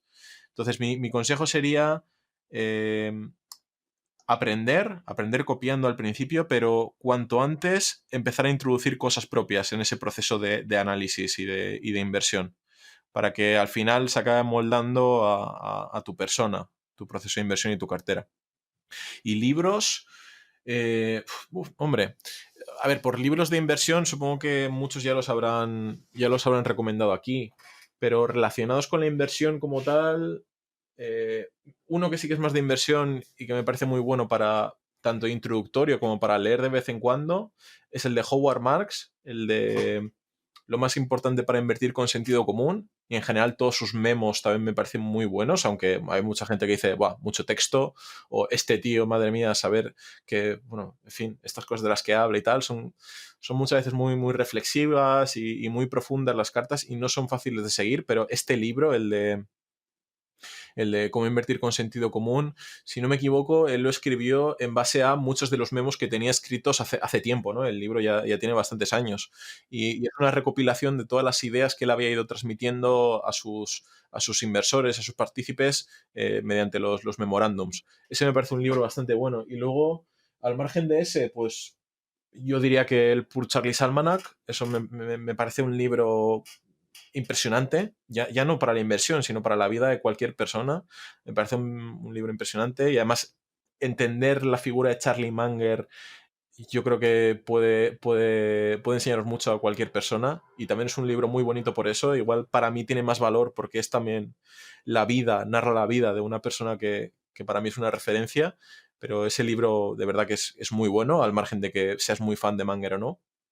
Y luego los libros de Saint Parris, los de Mental Models, me parece que es una colección muy interesante.